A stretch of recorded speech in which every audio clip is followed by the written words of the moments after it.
Welcome to date night. Cheers. Cheers.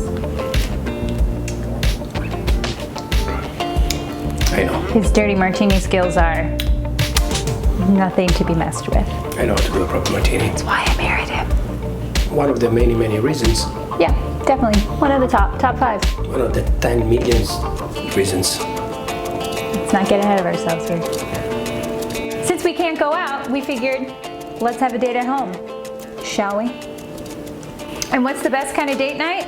A steakhouse date night. So tonight we'll be making a prime rib steak, and to accompany that luscious, beautiful cut of meat, we will be doing a steakhouse classic, a wedge salad. For our wedge salad ingredients, we have iceberg lettuce. This is the best lettuce, I think, to cut up and make nice wedges. That's the name. We're gonna use some fresh dill, some red onion, a little bit of lemon juice, onion powder, 1/4 cup of buttermilk, 2 tablespoons of mayo, 1/4 cup sour cream, a little bit of red wine vinegar. We're going to use a little hot sauce, and the amount is totally up to you. You don't even have to use hot sauce. If you're gonna do a little dash of Worcestershire sauce, we're gonna use blue cheese, of course. Today we're using a Roquefort blue cheese, and we're gonna do half crumbled on the salad and half into the dressing we're going to be making. We're going to cut up some tomatoes, a little bit of salt, of course, fresh cracked black pepper. Wedge salad wouldn't be anything without bacon. Lots of bacon. The first thing that we're going to get going is cooking our bacon. And my favorite way to do it is to bake the bacon around 375 for about 20 minutes, occasionally checking on them, flipping them around, making sure they're getting really nice and crispy. We're going to use a bacon sheet pan that's lined with parchment paper. And if you have, but it's not necessary, it's just really nice for the cleanup stage, you can put a cooling rack right into your baking sheet, and then all the baking grease is going to fall into the pan, and parchment paper is going to be easily removed for a nice cleanup.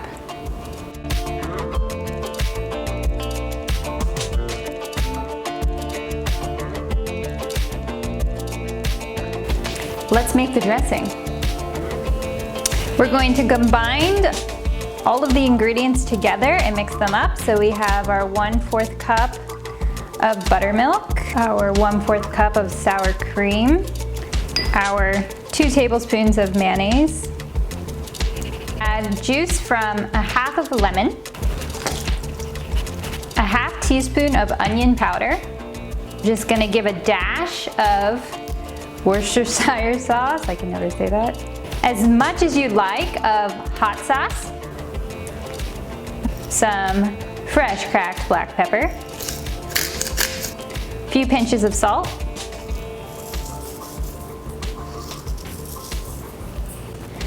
blue cheese. So we have about 6 ounces of blue cheese for the entire salad, and we're gonna use 3 ounces in the dressing crumbled and the other 3 to crumble on top of the salad.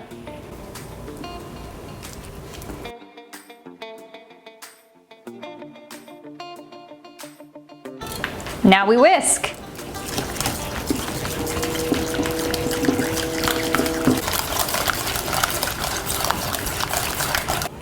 You want to make sure it's a nice, thick consistency. I taste it. It's perfect for me. If you taste yours, you want to add a little bit more hot sauce, a little bit more salt, more power to you. But this little baby is ready to go rest in the refrigerator while we prepare everything else. Hold tight. It's not going to be like this forever, everyone. After 20 minutes, our bacon is ready to come out of the oven, and we're going to transfer it to a paper towel lined plate.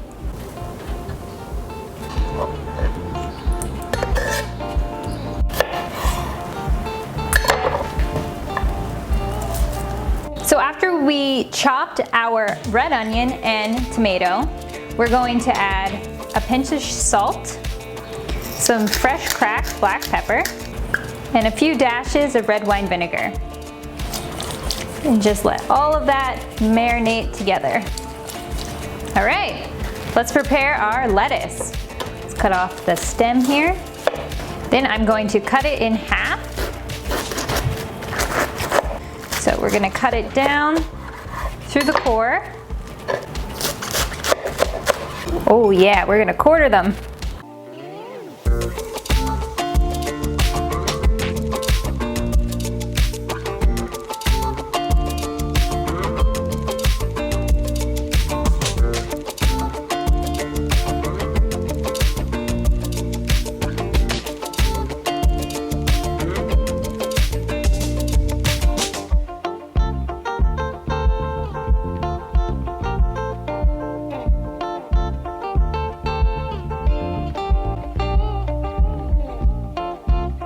We're drinking today another exceptional wine, Chianti Classico Riserva Gran Selezione. The first differentiation comes from Chianti compared to Chianti Classico. The Chianti Classico, as you can see from the map, is a restricted area of production. Who knows what is the principal grape variety in the Chianti? Oh, me. Sangiovese. Sangiovese. And to call your wine Chianti, besides being produced in a specific area, how much Sangiovese you have to put in it? 70%?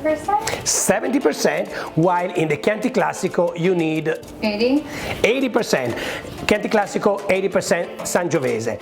This is the oldest DOCG in the world. You can refer to our carbonara video for a little explanation of what does this mean. This DOCG dates back 1716, so it's more than 300 years old. Inside the Chianti Classico DOCG we have the Riserva Gran Selezione, which is a relatively new denomination, has been approved by the European Communion in 2014, and it equals to 8 to 9% of the total Chianti Classico production. To be a Gran Selezione Chianti Classico, you have to have at least 13% of alcohol volume, and the grapes must be harvested only from the winery on vineyards. The symbol of this DOCG is a black rooster. Here you see a little evolution of this logo. The wine we're drinking today comes from the Premiata Fattoria Castelvecchi. It's been producing Chianti for more than 1,000 years. This specific wine comes from 50 years old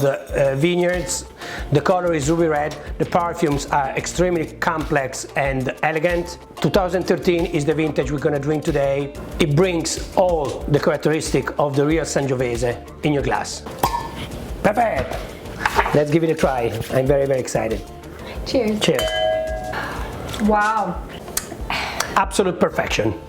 We chose this wine because we thought it was a perfect pairing for a steak night. Today we're going to prepare a 65 days dry aged prime rib. Usually this cut is prepared as a roast, so completely oven roasted. We are gonna do today a mix. We're gonna prepare it in the middle between a steak and a roast. We're gonna start to brown it on the cast iron skillet. We're gonna put it in the oven for about 10 minutes, and then we're gonna finish again on a skillet with butter and herbs. So this is our steak. As you can see, it's about 2.3 inches thick, single boned. It's gonna be a pleasure to cook and eat this beauty. Salt and pepper. We're gonna do an aromatic butter with thyme and our vegetable frying oil.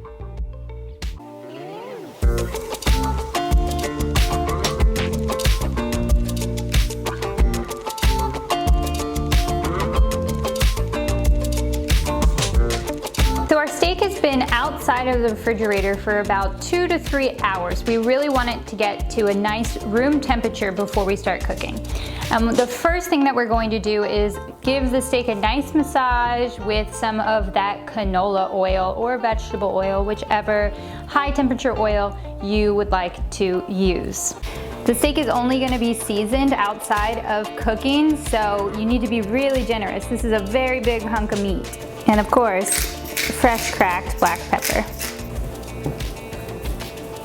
And don't forget to use your thermometer. We are going to want our steak to reach an internal temperature between 130 and 135. We like it medium rare. Okay, we're gonna preheat our oven to 500 degrees. We're gonna add our canola oil into our pan. So when your pan is super hot, we're going to put your steak in and we're gonna sear it on one side for 3 minutes and the other side for 2 minutes. You do not want to touch your steak for the entire 3 minutes. Just let it be. Don't poke at it, don't do anything, don't look at the other side. But now we have officially reached 3 minutes and we're ready to flip it to the other side.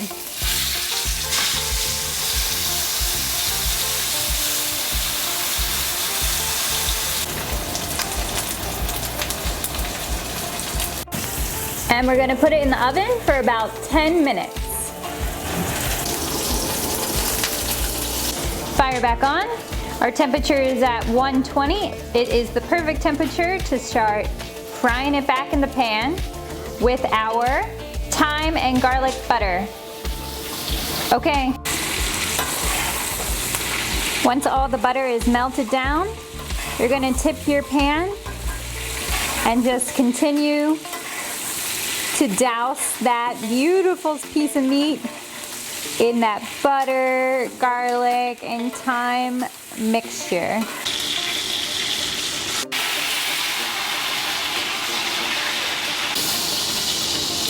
Now we transfer the steak. So we're gonna let our steak cool and set aside for about 20 minutes, but we wanna cover it up. Just like that. Now that our steak has been rested for 20 minutes, we are ready for the carving phase.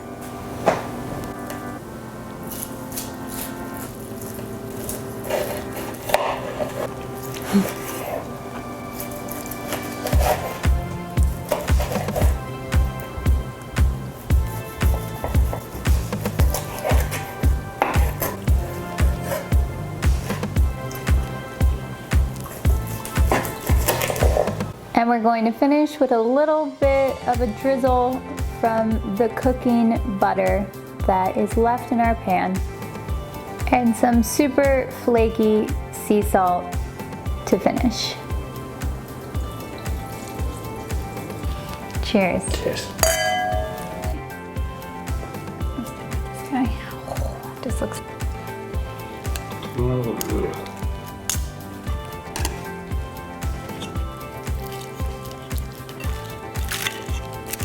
Thank you.